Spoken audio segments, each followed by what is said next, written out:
Hi, Scott Nelson, Senior Wealth Manager of Boulay Financial Advisors with your mid-quarter economic and market update. Starting with a look at the U.S. economy. The U.S. economy grew 1.6% in the first quarter, a significant drop from the last two quarters of 2023. Economists in general were not concerned as the elevated levels of growth in 2023 were considered temporary and attributed to businesses finally being able to restock their shelves. There is also hope that slower growth rates in 2024 would help bring down inflation. A little bit of help would be good as the decline in inflation is stalled out with the Consumer Price Index oscillating between 3.1% and 3.5% since October. The March CPI reading was 3.5%, up 0.3% from February.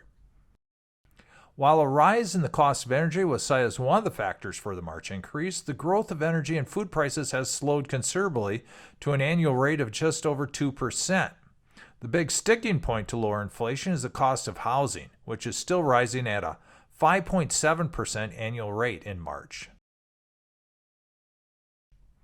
That is significant because housing costs are the biggest component of the Consumer Price Index, contributing 43% to the index's calculation.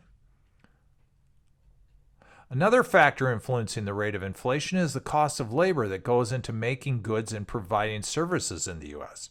After years of low wage growth, the wages started going up in 2021 and, like inflation, peaked in mid-2022. But they have fallen more slowly, and still wage growth was growing at an annual rate of 4.3% in March. A big factor for the strong wage growth is the shortage of job seekers compared to job openings. While the gap between the two has been narrowing over time, as of March, there was still approximately 1.9 million more job openings than job seekers.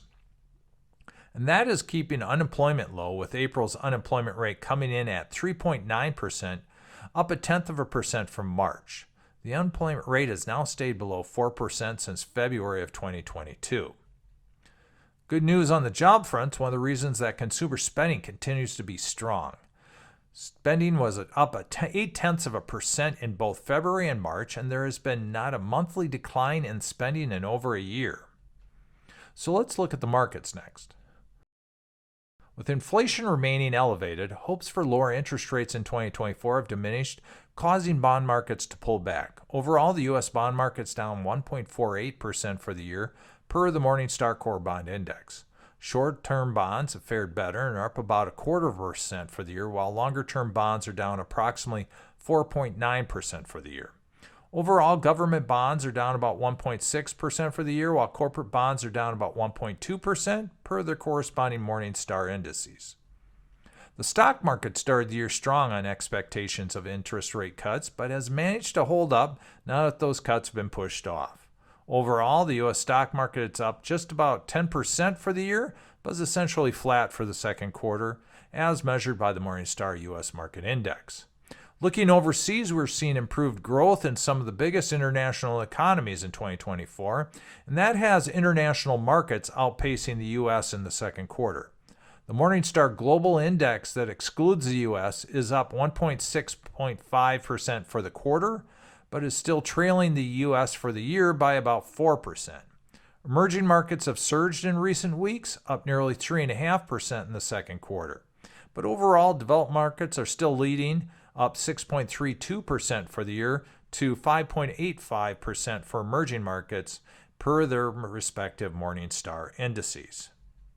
And that wraps up the second quarter update. As always, if you have any questions about what was covered in this video, reach out to your Boulay financial advisor. To learn more about Boulay, please check out our website or email us at learnmore@boulaygroup.com. And until next time, I hope you have a lovely spring.